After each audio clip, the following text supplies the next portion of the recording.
stands for, which is so remarkable today in the 21st century that it endures. I'm proud to be a Cooper Union parent. My son, Jasper Marcellus, loves Cooper Union. He cannot say enough about it. We're going to take advantage. We're going to take advantage of the international aspects that Cooper Union offers to our students. And I'm just proud to be a parent. If you have any questions, I'm happy to answer them. But I hope that you've enjoyed this evening and will continue to enjoy the evening. Thank you. Thank you. 12th President of Cooper Union, Dr. Jamshed. Thank you. Thank you. Thank you, Victoria. We're so delighted to have you as a Cooper parent and your son Jasper as a Cooper student.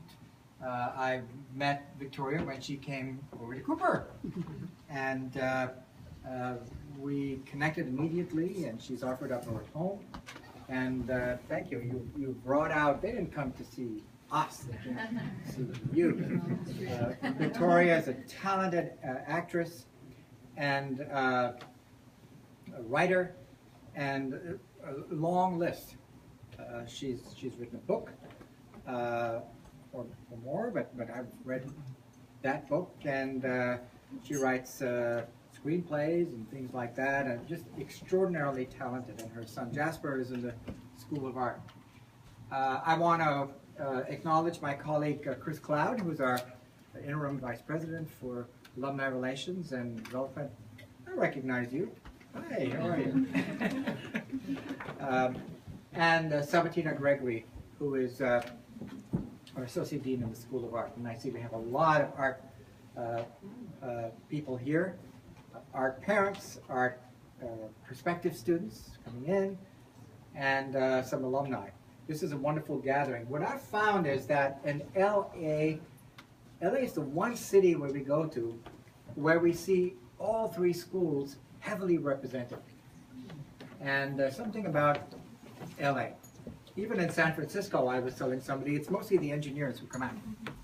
But in LA, we see a lot of artists and architects, and it's just wonderful to see all of Cooper Union coming together in LA. Maybe we will set up a new Cooper Union in LA.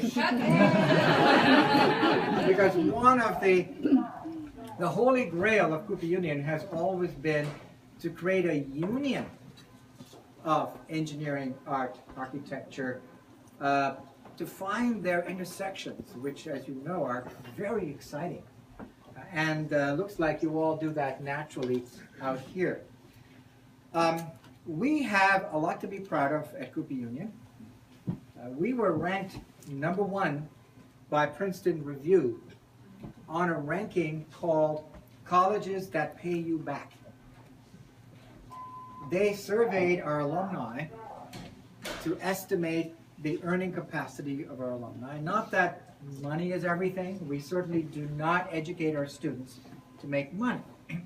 That's not the point at Cooper Union. But if they do make it, we are not going to complain. And the Princeton Review finds that Cooper alumni, their earnings as a function of the cost of the education, using the new model, which has applied to the current freshmen and the incoming class, where all admitted students, admitted on a need-blind or merit-based basis, get a 50% tuition scholarship, and then there's additional scholarship aid, financial aid, based on demonstrated family need, so that those who are the most needy actually will get a stronger financial package than they did before. And I'm delighted to say that in our admissions are very strong this year.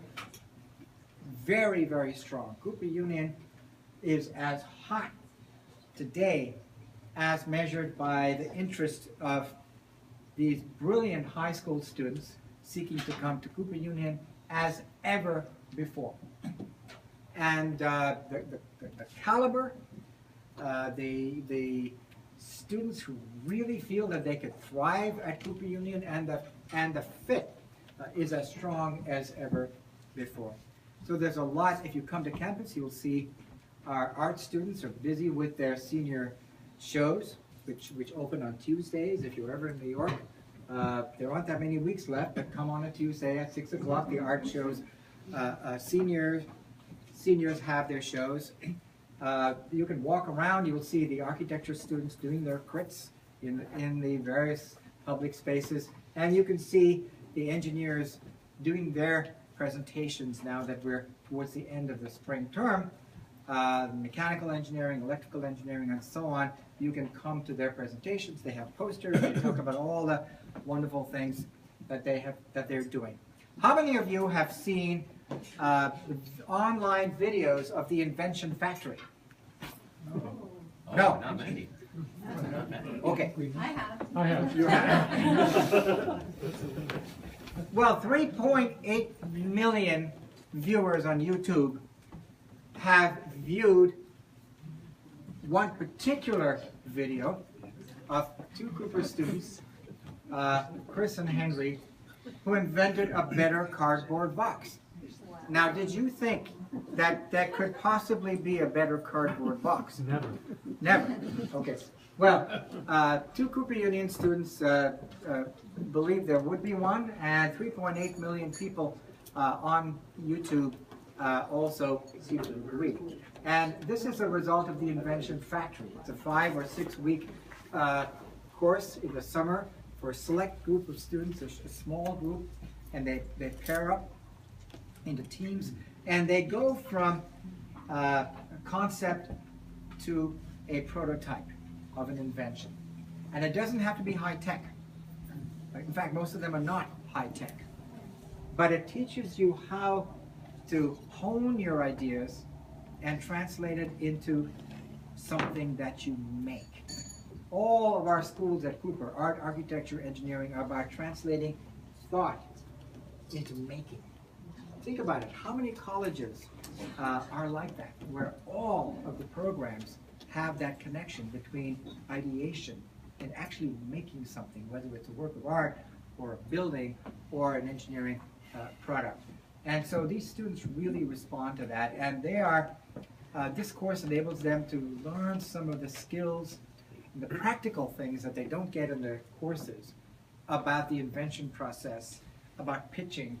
They're so cute, these kids, when they pitch. They're trained, they practice, and then they end up giving this quick 3-minute pitch, and it's astonishing. And then we have venture capitalists, and we have entrepreneurs, and other people come in as judges, and they offer them jobs, and they offer them financing, and so on. And we would love, of course, it's been mostly engineers. We would love to see the artists and the architects all participate in this, because I think that the interesting thing about innovation and invention today in the United States is that it's a collaboration between people who do the science and technology and people who are more on the artistic side. Now, I've had quite a few questions as I've wandered around, many of them about the finances, many of them about the very, very traumatic transition that Cooper has made, traumatic for the alumni. I think speaking to some of the new parents, it's quite natural, and speaking to some of the new students, it's quite natural. But to some of the alumni who are, for whom free tuition was an identity of the institution, I would love to now open it up to any questions that you may have. I sent around a report called The State of Cooper Union. So if you have any questions, let me know. If any of you haven't received the report and you would like to, please let one of the staff know or let me know. It is highly financial, highly technical, highly quantitative, but that's because Cooper's financial challenges are quantitative and technical and extremely complicated, and it's taken a while for me to really figure out what has been going on and why and how we put it on a steady, sustainable financial course, which I believe we have done. So, any questions? Yes, sir, and give us your name and your class. And Larry Seidman, electrical engineering, class of 61. Three things. First is I saw your report. I don't claim to have the expertise to delve into it. I don't have the intention of spending time to delve into it. But there is circulating online. I sent the copy to Justin Harmon, so I think you've seen it. Yeah. A rebuttal. Yes. And I'd like All to the real see- estate of Cooper Union. Right. No, the whole report. There's a line by line, look at your report and said, this is not accurate because. And I said to the Harmon, I don't know if Harmon still works for you or not, but you can find out, any of us can, Sure. and you're aware of the internet traffic of people who Yes. don't agree with you. Oh, there are some people? There are a few. There are a few. So I'd like to see a line by line rebuttal to the rebuttal, We're happy to provide that. which I yes. have not received. Sure. But I think there are two big questions. Tuition may be a dead issue, I don't know, but much of what you say is based on the legacy you inherited. Yes. And there's a major concern that will regress to the mean in the current dialogue. We have many universities, Macaulay for one, but Stanford, Harvard, MIT will give free tuition to anybody whose income is below 60,000, 100,000, pick a number. So how do we get confidence you retain what you inherited rather than regress to the mean? Sure. And a corollary question is, we're all aware the board made a lot of stupid decisions. The new building was a stupid decision. Everybody knows you don't build a building like that and look for a donor afterwards. So how do we know the board is competent today to receive our money as a nation to go forward? So that's kind of my two big questions. Yeah. Two big questions. Big ones. As I sit here today. Yeah. Thank you. Let me take them in order, and I'll spend a little bit more time on the first one than on the second one. Actually, Cooper Union, in our freshman class, has a higher proportion of students from with family incomes, household incomes, below the median in the United States than was the case before. Okay? Many people predicted that if you stop giving free tuition, then those who can least afford a college education will not be able to go to Cooper. We knew it would be exactly the opposite, which turned out to be the case. And that's because previously, while all admitted students got free tuition, very few students got any support for their living expenses, the supplies, all of the other things. Living in New York is not cheap. Any parents here who want to dispute that? So previously, you got free tuition whether you were rich or poor or somewhere in between.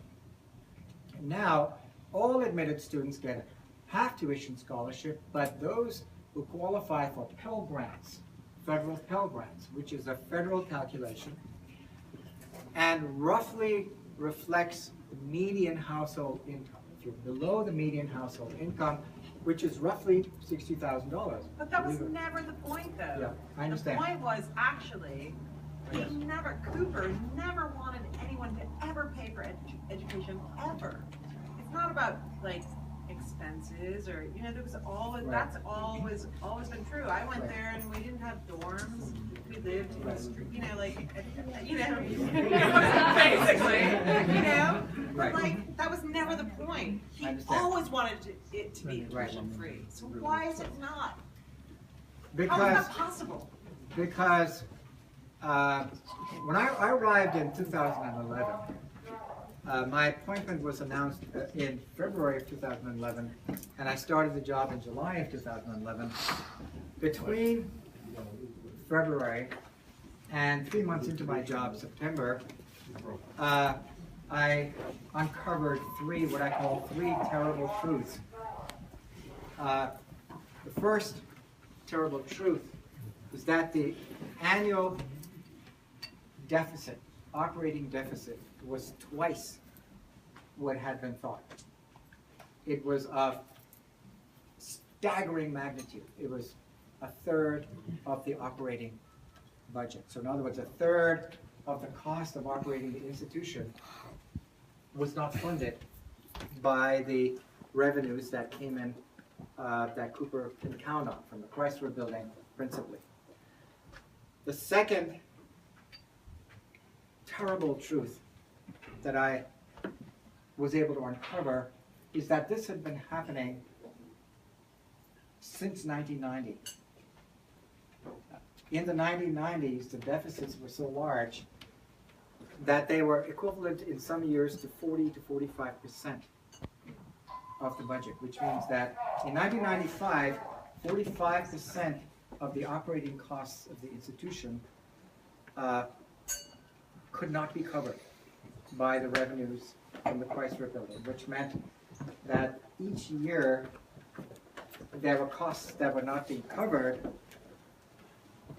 How do you think they were being covered? Which is another thing that I was able to discover by spending down the endowment, selling property, and borrowing money. Okay?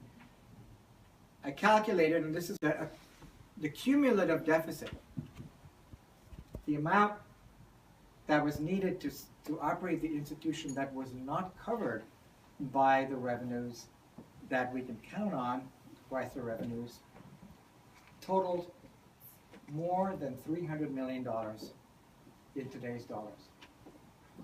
So since 1990, Cooper has supported the full tuition scholarships by basically selling its assets.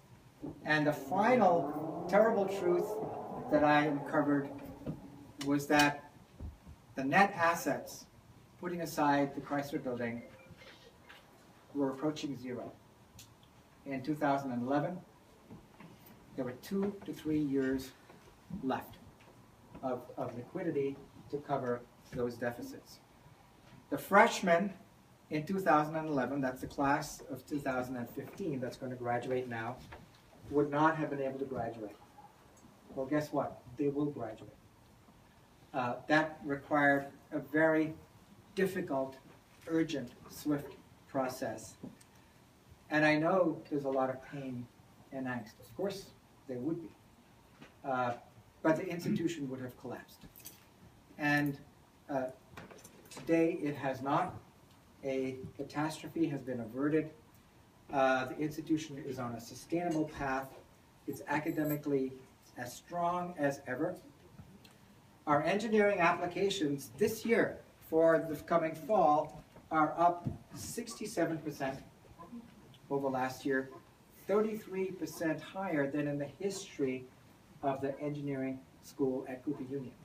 And that's in part because of the innovative programs that we've launched, like the Invention Factory, part because of the dynamic leader that I was able to attract to Cooper Union, Teresa Dahlberg, Dean of Engineering and Chief Academic Officer.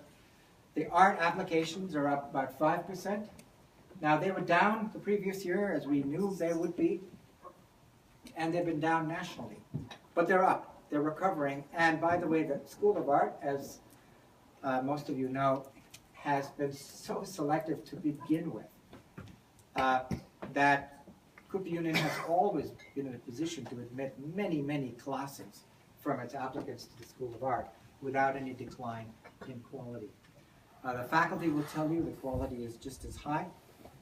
Architecture, nationally, there is some softness in applications to programs, and ours have been down a bit, but the quality is just as high, and we're looking for a new dean who we believe will pull that up. So, yes? Many people feel that the language that was introduced at some point, I'm not sure what year exactly, of going from zero tuition to listing a number for the tuition, but saying it was a full scholarship, and now listing that number and saying we're offering a half scholarship is a one-way ratchet towards charging full scholarship. If the situation now is about, we're sinking, this is the only option we had, our question is, what's your plan for returning Cooper to its state? Or is this part of a one-way ratchet towards eliminating that? It shouldn't be part of a one-way ratchet. But is it? It is not. But it requires... But what is the plan for returning it? And even if it's like, okay, maybe this is going to be 5 years or 10 years or 20 years, at what point in your planning does it return to zero tuition? Or is that even part of the plan? Cooper Union today has a debt to revenue ratio that is 4 times higher than peer institutions. Okay, it will take a long time to pay off that debt. You know, we can talk offline about, you know, whether I would have taken on that debt had I been there. But there is a massive amount of debt. The 50% scholarship is still 50%, half as expensive as other institutions. And another piece of the plan is that we have to launch new programs that are academically strong in order to make up some of the difference. In other words, to broaden the revenue base. That's part of the financial sustainability plan. Roughly 2/3. Yes. But beyond the idea of sustainability, is there any discussion or active planning towards returning it to a state? We do it all the time, but nobody has come up with a credible But then why did they make solution. that fancy ass building? Why did they like take down the Hewitt building, which was like totally That was sweet and before my lovely? time. I Like, can't why reconstruct. did they take that away? Ma'am, I can't reconstruct the past, okay? But When it I just arrived, the seems so building was open. crazy. It was opened. It is a reality. And, you know, as a leader, you deal with the cards you're dealt, and you move forward. And course. that's what we've done. No, I So, appreciate so I'm the it. I'm the fundraising guy. Right. So, So why don't you answer that? I used to work for Baruch College, and at Baruch College, when I arrived there, we were raising $11 million a year in cash. We got into a campaign, which you've all seen campaigns. It's a marketing construct that works for fundraising. In 3 years' time, we had doubled our fundraising. Cash in the door, not pledges, cash in the door, $22 million. Cooper Union's now raising about $10 million a year. If we could double that fundraising, the conversation changes. I think people hesitate to donate if they feel Absolutely, that their absolutely money's true, not going absolutely to the true. true cause And it's going to be Yeah, very but they difficult. feel like it's a different thing. It's going to be very difficult. There's 13,000 living alumni